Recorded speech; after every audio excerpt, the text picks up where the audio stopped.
Hello!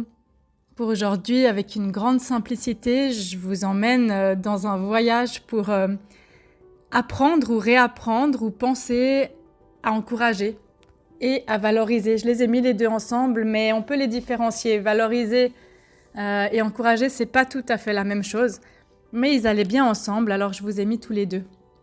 Et en partant de l'idée que chacune a peut-être eu un endroit dans sa vie où la personne aurait bien voulu avoir des encouragements quand elle avait peur de faire quelque chose, quand elle avait quelque chose qui lui faisait peur à faire pour le lendemain, une présentation, un examen oral, peur de parler devant les gens, peur de parler en public, et où cette personne aurait adoré en fait pouvoir avoir du soutien qui vient naturellement de ses proches, qui considère en fait que c'est flippant, que c'est important pour elle ce qui va se passer, et de l'aider en fait à oser franchir le cap.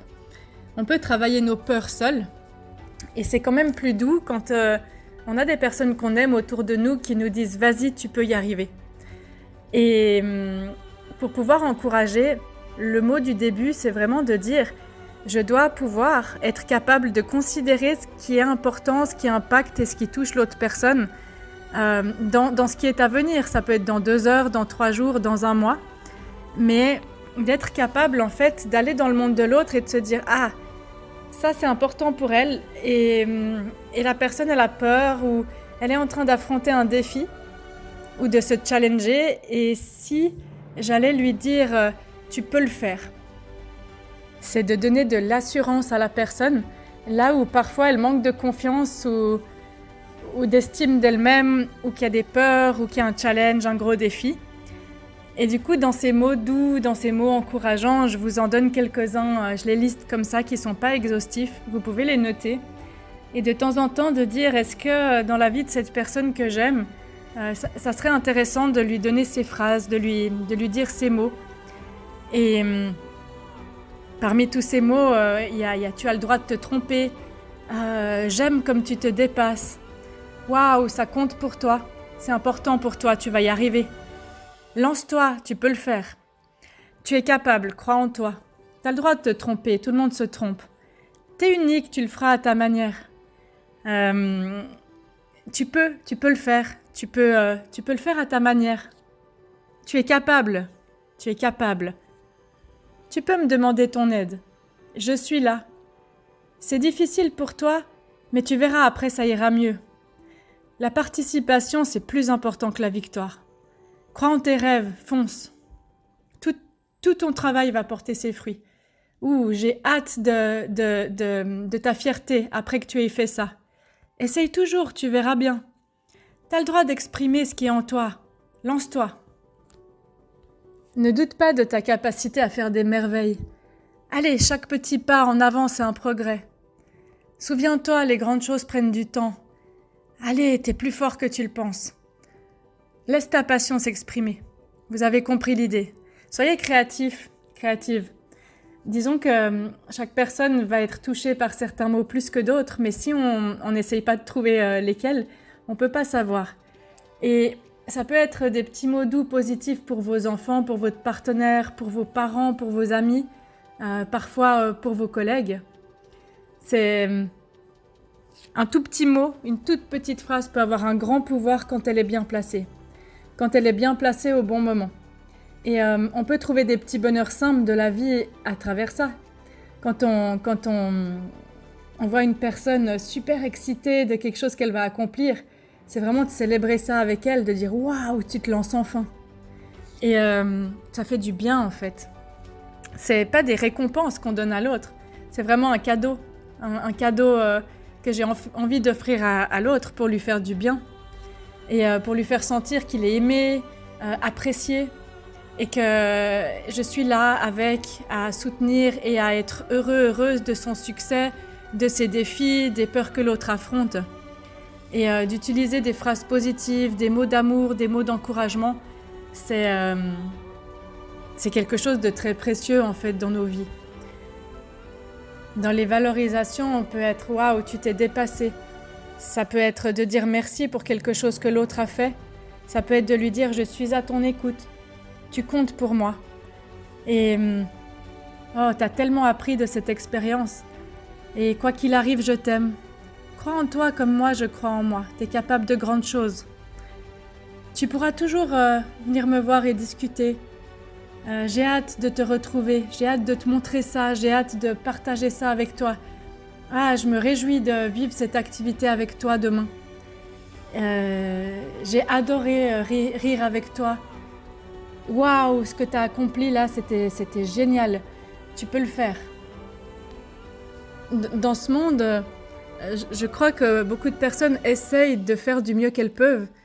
Et parfois de pouvoir recevoir des petits mots comme ça d'encouragement et de validation et de valorisation, de soutien, ça peut aider à se rendre compte qu'on n'est pas seul, qu'on n'a plus à faire seul.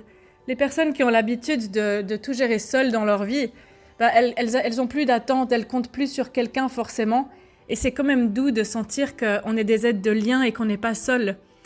Et le fait de féliciter, d'encourager, de reconnaître en fait une personne, c'est une manière de reconnaître le bien qu'elle fait, son chemin, et de l'encourager en fait à en faire davantage, à continuer ce chemin qui est dans le positif, qui est beau. De célébrer ce succès, c'est aussi de reconnaître son importance, montrer que les efforts, ça compte, que les compromis, les efforts que l'autre fait, ça compte à mes yeux. Que je le reconnais, que peut-être, ok, j'ai des attentes plus hautes, ça peut arriver, mais que déjà ce qui est là, je le reconnais, je lui donne de la valeur et je l'honore, je le célèbre. Pour ça, vous pouvez, pour vous entraîner en fait à faire ça, vous pouvez encourager des efforts ou des stretching que vous jugez même insignifiants, même pour les petites choses, même si l'autre a fait une toute petite chose. Célébrer le fait qu'il ou elle l'ait réalisé, même avec de la maladresse. Voilà, ça motive une personne à continuer à relever des défis, à se dépasser, à vouloir faire mieux. Et ça aide à... C'est un moyen en fait d'amener des petites choses à se transformer, à évoluer en fait en quelque chose de plus grand et d'encore mieux.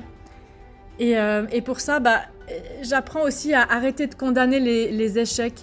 C'est-à-dire que j'essaye de voir ce qui est beau, ce qui est là, le verre à moitié plein et pas le verre à moitié vide.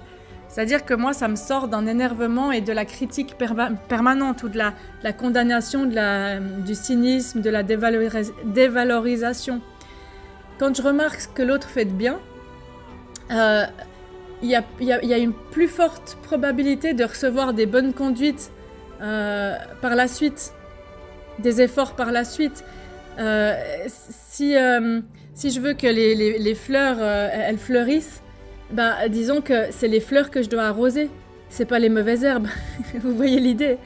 C'est-à-dire que si je passe mon temps à montrer à l'autre tout ce qui fait pas bien, ça le décourage, ça le démotive et l'autre personne elle se dit mais à quoi bon essayer parce que de toute façon tout ce que je fais c'est pas bien, c'est pas assez, c'est pas de la bonne manière. Vous voyez l'idée et vous voyez, je pense que je vous laisse imaginer l'incidence dans vos relations amoureuses de ça. Et moi, ce que je vous invite à faire, c'est de trouver la meilleure manière d'encourager quelqu'un. Et disons que chaque personne a son langage. Et du coup, votre partenaire va avoir un autre langage que votre enfant, que vos amis, qu'un membre de la famille. Et ça peut être accompagné d'un geste symbolique, offrir une petite fleur, une petite lettre, une photo de vous deux, un bisou. Et il y a un moment pour reconnaître l'effort qui a été fourni. Et des fois, ça peut être mieux reçu, en fait, votre encouragement qu'à d'autres moments. Et en tout cas, essayez d'inonder vos espaces relationnels de ça. Faites le test. Testez ça dans vos vies et voyez ce que ça génère. C'est-à-dire que quand je donne des commentaires désagréables tout le temps, déjà, ça m'empêche de dire que quelque chose ne me convient pas de manière douce. Mais en plus, je démotive l'autre, en fait. Et c'est vrai qu'on peut tous et toutes faire mieux au quotidien. Et plutôt que de réprimander, de critiquer, mais on peut vraiment déjà s'exprimer. Et plutôt qu'une pique acerbe, c'est de dire « Waouh, en fait, je vois que tu as essayé. » Et moi, ça m'active encore, mais je vois que t'as vraiment essayé de faire différemment. Donc faites attention à vos mots, parce que les mots, ils sont très importants. Et parfois, quand on est en pleine colère, c'est de se dire, la source de ma colère, en fait, l'autre est pas responsable. Et peut-être que je pourrais aller calmer cette colère et revenir plus tard pour dire à l'autre, t'as fait du mieux que tu peux, et puis la prochaine fois, est-ce que tu pourrais essayer d'ajuster encore un peu ça? Est-ce que t'es d'accord? Ça sonne pas pareil à l'oreille. Par exemple, inonder cet espace d'encouragement, c'est quand vous voyez que votre partenaire travaille sur un gros projet et qu'il ou elle a pas beaucoup de temps pour vous, vous pouvez choisir soit de dire tu finis tout le temps tard, on n'a jamais de temps ensemble, ton travail passe avant moi. Vous pouvez choisir de faire ça, ou alors vous pouvez dire à l'autre c'est vraiment important pour toi ce projet. C'est vraiment soigné, le soin que tu mets dans ce projet, c'est incroyable. Waouh, je remarque que tu y passes vraiment beaucoup de temps et c'est fantastique si ça te nourrit. Dites aux personnes combien elles sont performantes, combien elles ont des compétences, comment tu arrives à affronter ta peur, je t'admire pour ça. Comment tu es fort, comment tu as surmonté tous ces obstacles dans ta vie et que tu as réussi ça, même les plus petites choses. Et sentez ce que ça génère chez vous, parce que tout ce qu'on apprend à donner, on apprend à se le donner à soi-même. Donc vous pouvez aussi rédiger des commentaires encourageants, des petits post-it, des petits mails. Je vous donne un exemple, c'est que récemment j'ai donné un cours et le lendemain, une des personnes qui était là en fait à organiser m'a vraiment envoyé un message avec une beauté et une profondeur qui m'a beaucoup touchée pour me faire un retour en fait. Et je l'attendais pas, puis vraiment j'ai été touchée en plein cœur parce que c'était gratuit, c'est-à-dire que personne ne lui a demandé de faire ça et pour elle, elle avait envie de dire continue, c'est chouette vraiment ce que tu as apporté et ça m'a beaucoup touchée. Voilà, ça peut faire partie de vos langages de l'amour aussi, pourquoi pas.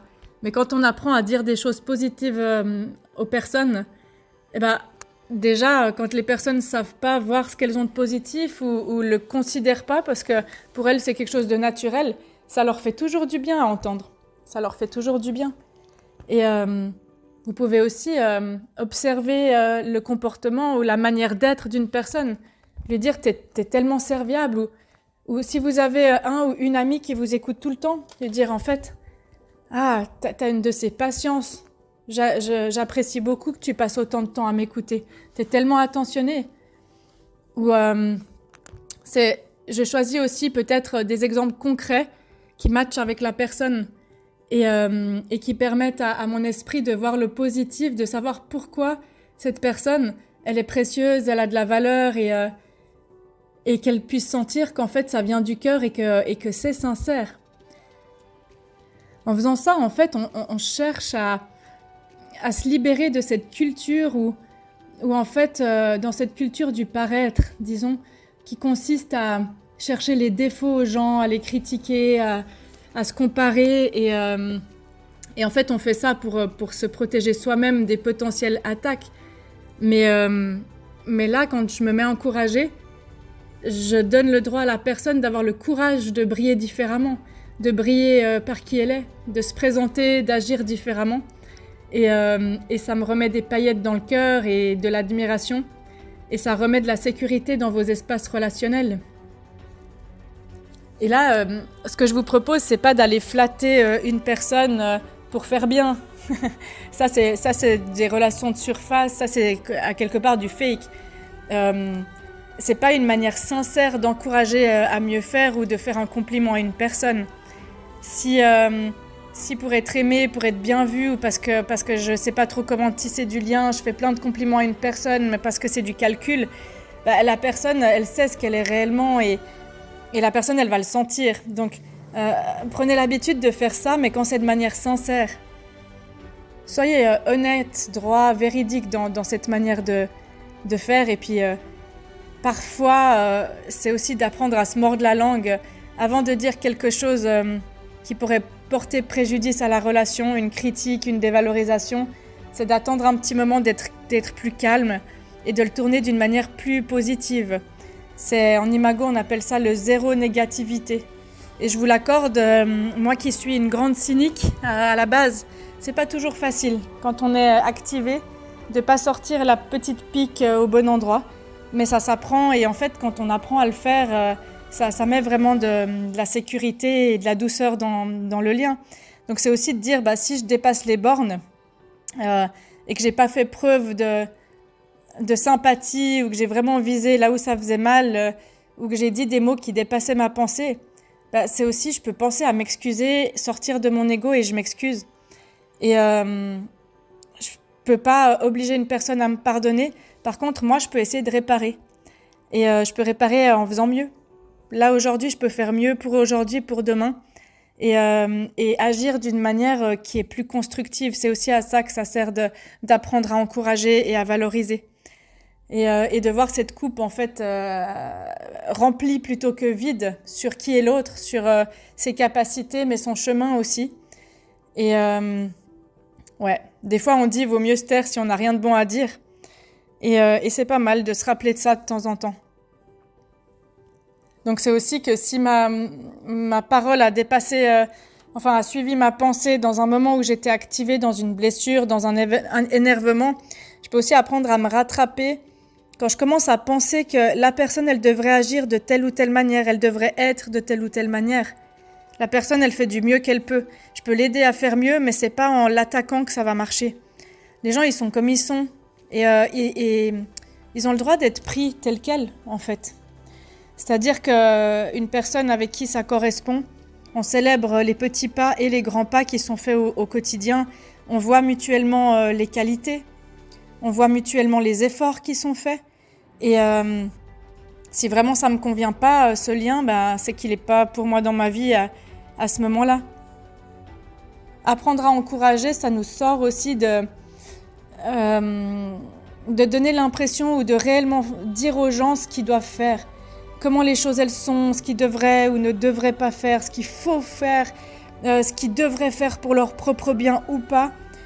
Voilà, on n'est pas supérieur à une autre personne, on n'a pas à lui dire ce qu'elle doit faire, on peut lui proposer quelque chose de manière plus positive et c'est moins décourageant pour la personne qui parfois essaye de faire du mieux possible en fait. Cherchez plutôt à respecter les personnes dans la collaboration aimante et d'essayer le mieux possible de pas donner des injonctions, il faut, tu dois et ça remet aussi de la sécurité. Et en fait, essayer de regarder la personne avec les yeux de la confiance, c'est aussi ça, encourager. C'est chercher à faire éclore le meilleur à l'intérieur de cette personne. Chercher à souffler sur sa flamme pour qu'elle devienne un grand volcan.